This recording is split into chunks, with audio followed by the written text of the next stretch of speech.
$500 billion in net worth sat down yesterday in DC for an AI summit, and here's what happened.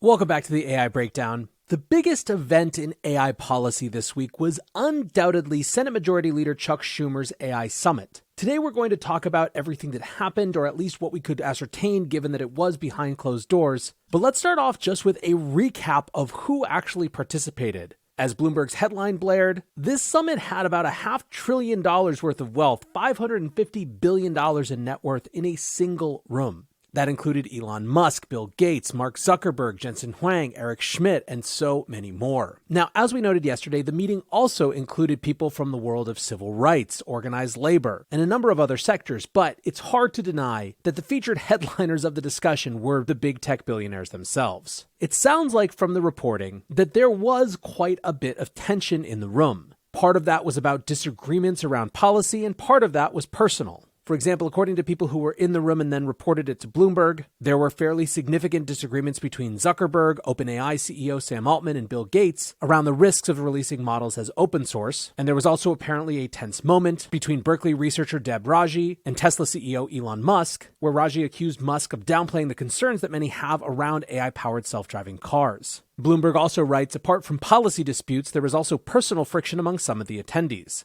Musk, the world's richest man, previously proposed a cage fight with Zuckerberg, the world's 10th richest man, and took to his own social media platform to criticize Gates, the world's 4th richest man, for allegedly shorting Tesla stock. Said Humane Intelligence CEO Ruman Chaudhry, "That's probably the worst wedding to try to do seating for." Chaudhry reported that there was zero interaction between Musk and Zuckerberg, who were probably quite wisely seated at the opposite ends of a huge table that ran the length of the room. Schumer began the meeting by saying, "Today we begin an enormous and complex and vital undertaking, building a foundation for bipartisan AI policy that Congress can pass. This is going to be one of the hardest tasks we undertake because AI is so complex, will impact nearly every area of life, and is evolving all the time." Now, apparently in the meeting, Elon Musk told senators that were there that AI is a double-edged sword, and he spoke a bit with reporters after the summit as well. He said, quote, "I think this meeting could go down in history as important to the future of civilization." In those comments, Elon also reiterated his call for a federal department focused on AI exclusively, and said that although there might have been tensions in the room, overall he thought there was a, quote, strong consensus around the need for regulation.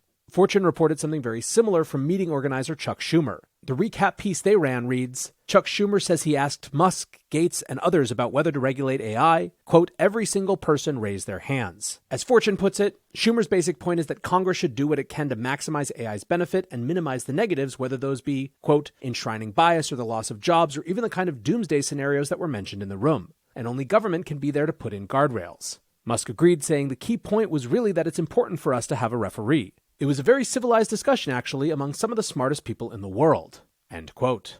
Now, in terms of the format, each participant at the meeting had 3 minutes to speak on a topic of their choosing, and then a group discussion was led by Schumer and Republican Senator Mike Rounds. One notable contrary opinion around the idea of having an AI department was IBM CEO Arvind Krishna, who, according to Fortune, quote, expressed opposition to proposals favored by other companies that would require licenses.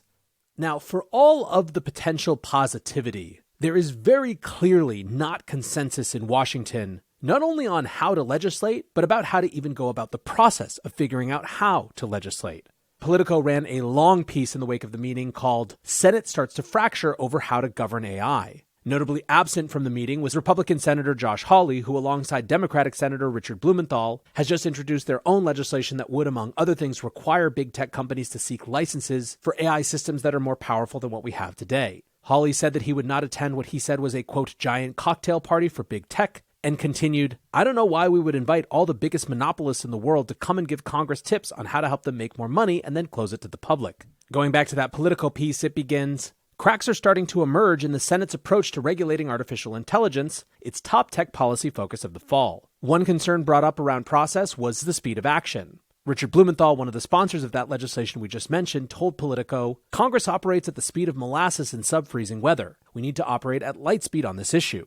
Blumenthal had kinder words to say about the summit than his legislation co-sponsor Hawley, but did warn that an educational push shouldn't be used as a reason to delay the actual introduction of legislation. He said, you can't know everything before you do something. You need to do the legislation and learn at the same time. Schumer, on the other hand, said we don't want to just put together legislation. If you go too fast, you could ruin things.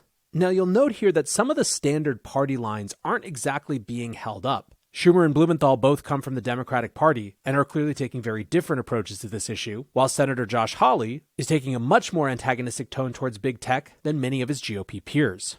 Candidly, I think it's probably a good thing that thoughts around AI aren't falling crisply along party lines. It suggests that people are actually, thinking about this issue and making decisions for themselves rather than just taking whatever talking points party leaders are handing them. Reinforcing this, Politico writes, the emerging Senate split over AI legislation doesn't break down along partisan lines. In both parties, there are lawmakers urging fast action, and in both parties, there are lawmakers who believe Congress needs more information before it can move. There's also tension with people who have previously been involved in AI regulatory efforts. For example, Washington Democratic Senator Maria Cantwell said, I set up the National AI Advisory Committee years ago for this very thing. What should the government role be? Cantwell told reporters on Wednesday that Congress had already had 3 years to discuss what AI legislation should really look like. Now, on top of all this, as more members of Congress get deeper into these issues, naturally more of them are bringing their own ideas to the table. Politico again writes, additional AI frameworks are starting to crop up across Capitol Hill. On Wednesday, Senator Michael Bennet wrote to Schumer with elements of his own AI regulatory framework, which contains third-party audits of AI systems, disclosures on AI-generated content, and opt-in measures on user data collection for AI training. Other senators are also moving, including Cantwell, who plans to soon introduce bills that would address the threats posed by deepfakes, as well as potential disruptions to jobs and education posed by AI. Said Schumer, there's going to be lots of ideas out there. Hawley and Blumenthal have one, and many other people have other ideas. It will be our job to put together as comprehensive a plan as we can that A, incorporates many different ideas, and B, can pass. Perhaps this is why Martin Heinrich, a co-chairman of the Senate's Artificial Intelligence Caucus, said that he didn't believe that we would see AI legislation this year. He said, I would like to have something that we can pass in Congress, some people have said by the end of the year. I don't see things coming together that quickly, but I do think we could see a package in the following year. However, lurking on top of all of this are questions of the trust that the U.S. population has in Congress itself.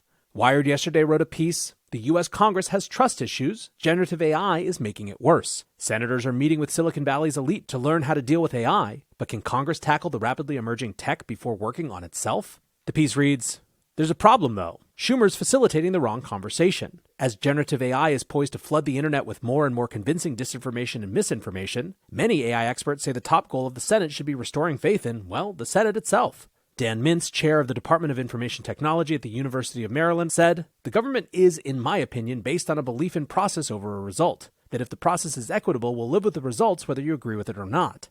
But people now don't believe in the process and they don't believe in the result.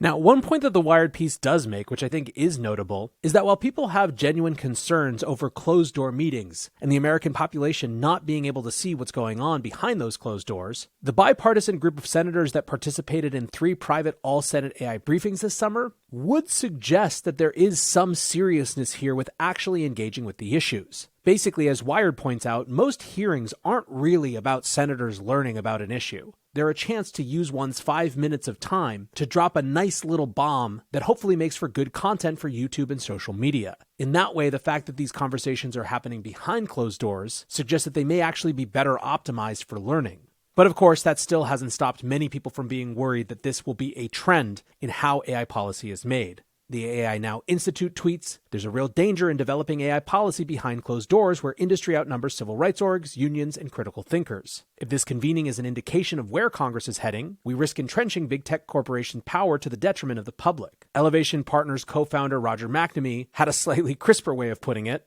Yeah, I expect Chuck Schumer to shake these guys down for some really large contributions. You're such a cynic. Come on. I'm sorry. That is how the game is played. If these really, guys, it's just a fundraising opportunity for the majority leader? I believe that's what it is. And by the way, not just for the majority leader. I think for all of them. You know, the situation here is if they were serious about regulating tech, the thing would be filled with people from civil society. The way the thing is structured, OpenAI is essentially a sharecropper on the Microsoft Azure platform.